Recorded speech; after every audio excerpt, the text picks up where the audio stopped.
It was an ordinary Tuesday morning. I had just brewed my coffee and opened the window to let in the cool morning breeze. Life felt peaceful and routine until a sudden, unbearable pain in my chest stopped me in my tracks. I barely managed to call 911 before collapsing to the floor. What happened next is a blur in earthly terms, but crystal clear in the spiritual realm. As my physical body lay lifeless, my soul was transported into a radiant realm where Jesus awaited. This ordinary day became the most extraordinary moment of my existence, a divine encounter that changed everything. The moment I collapsed, the physical world faded into silence. It was as if my body had given up, but my soul was just beginning a journey.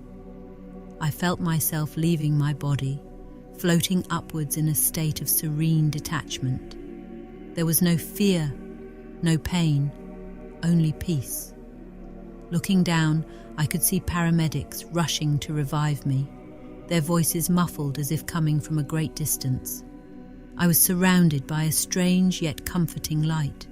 It wasn't like sunlight or any artificial light I'd ever seen. This light had substance. It felt alive.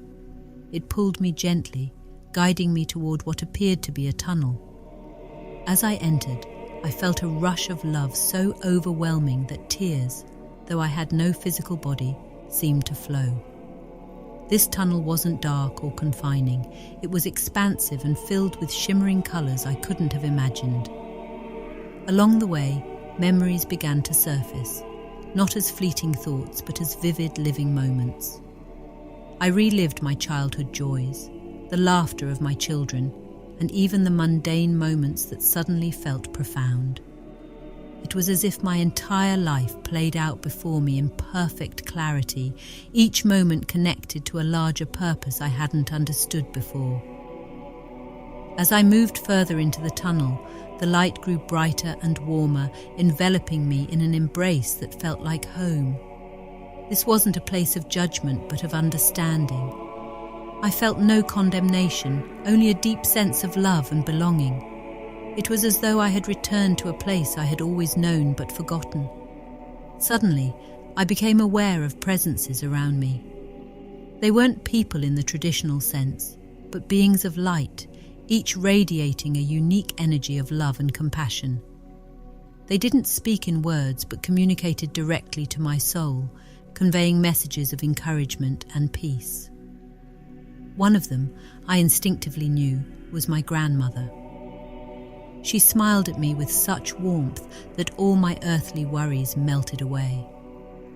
The further I traveled, the more I understood that this wasn't just a journey, but a preparation. I was being brought to meet someone, and every fiber of my being knew who it was.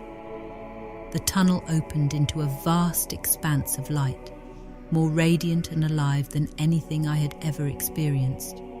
And there he was, Jesus Christ. His presence was both humbling and empowering. He didn't look like the depictions I'd seen in paintings. He was beyond form and yet familiar. His eyes held infinite understanding, and his love poured over me like a wave, washing away every doubt, fear, and regret.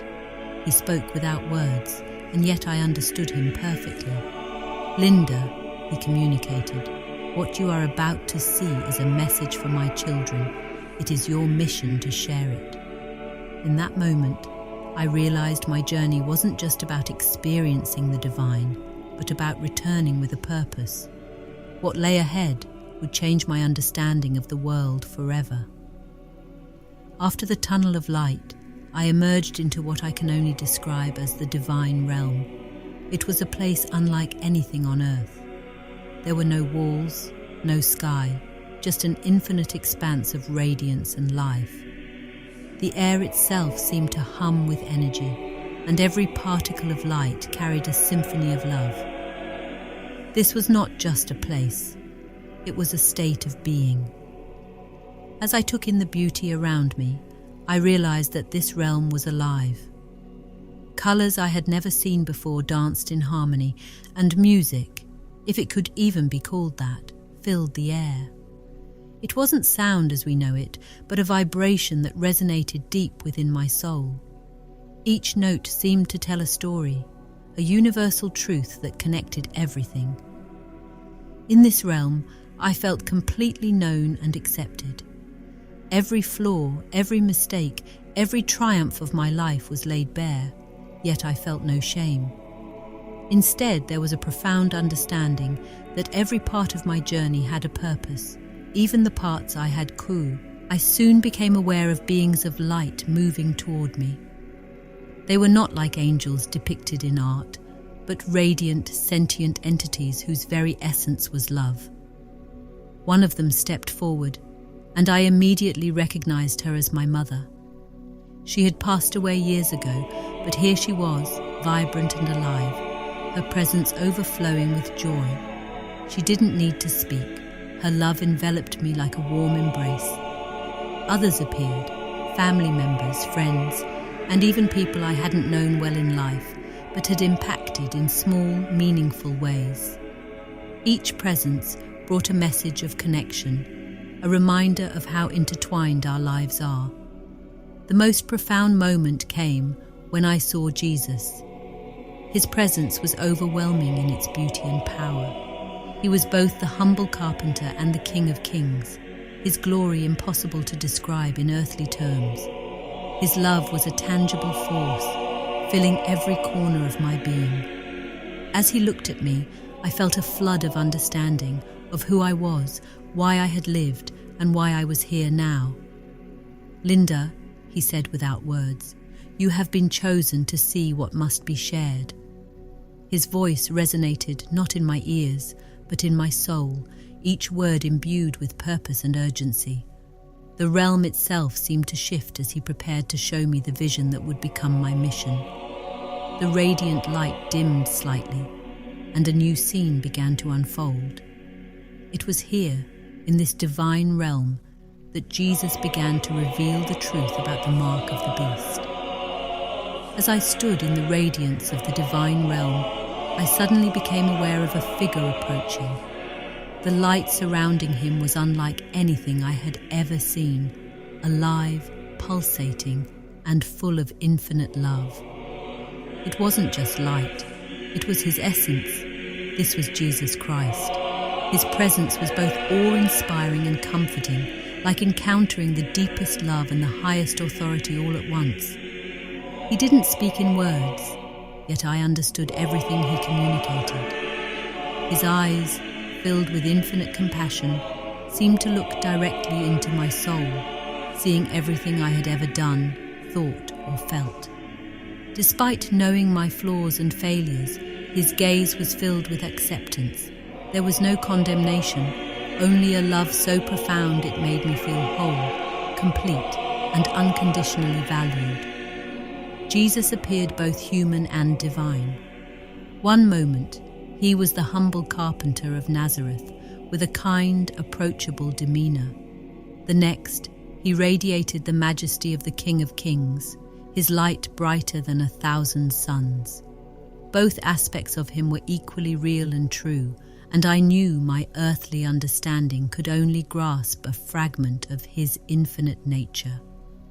"Linda," he said, not with words but directly into my being, "you are here for a reason. What you are about to see is not for you alone. It is a message for my children, a warning of what is to come." As he spoke, I felt an overwhelming sense of responsibility. This wasn't just a meeting, it was a divine mission. The love emanating from him was matched by an urgency that made my soul tremble. I knew that whatever he was about to reveal would change my life, and the lives of many, forever. Jesus extended his hand, and though I didn't have a physical body, I felt a connection as real as anything on earth. He led me to a space within the realm that seemed to transform as we moved. The light around us dimmed slightly, and I sensed a shift in the atmosphere. The radiant beauty of the realm remained, but it was now focused, purposeful. It was here that Jesus began to reveal the vision that would forever alter my understanding of the world. His love and reassurance anchored me, as I prepared to witness the truths he would share. Standing beside Jesus, I felt a profound stillness as the vision began. The radiant realm transformed into a series of vivid scenes, each more startling than the last. Jesus was showing me how the mark of the beast would be implemented, a truth so urgent and critical that it made my soul tremble. The first scene was a world consumed by chaos. Natural disasters, economic collapses, and political unrest swept across nations. People were desperate for solutions, for stability amidst the turmoil. Jesus explained that these events would serve as a catalyst for the introduction of a new global system. The vision shifted, and I saw technology at the heart of this system. Digital currencies replaced physical money, biometric identification became mandatory, and social credit systems governed people's access to basic needs. These innovations were marketed as progress, promising fairness, equality, and security. Yet beneath this veneer of convenience lay a sinister agenda. Jesus showed me how the mark of the beast would integrate these systems. It wasn't just a physical mark or implant, it was a comprehensive system of control. Accepting the mark would mean aligning with the Antichrist's rule, not just economically, but spiritually. It was a declaration of allegiance, a choice to reject God's sovereignty. What struck me most was how subtle and deceptive this system would be. It wouldn't appear overtly evil. Instead, it would be framed as a solution to humanity's greatest challenges: poverty, inequality, and climate change. Leaders and even religious figures would endorse it, believing they were acting in humanity's best interest. Jesus emphasized that the mark would not be something people could accept accidentally. It would require a conscious decision to pledge allegiance to the system. However, the societal pressure to comply would be immense. Those who refused would be labeled extremists, conspiracists, and enemies of progress. Families would be divided, friendships severed, and lives destroyed for resisting. As the vision continued, I saw the heartbreak of believers who succumbed to the deception.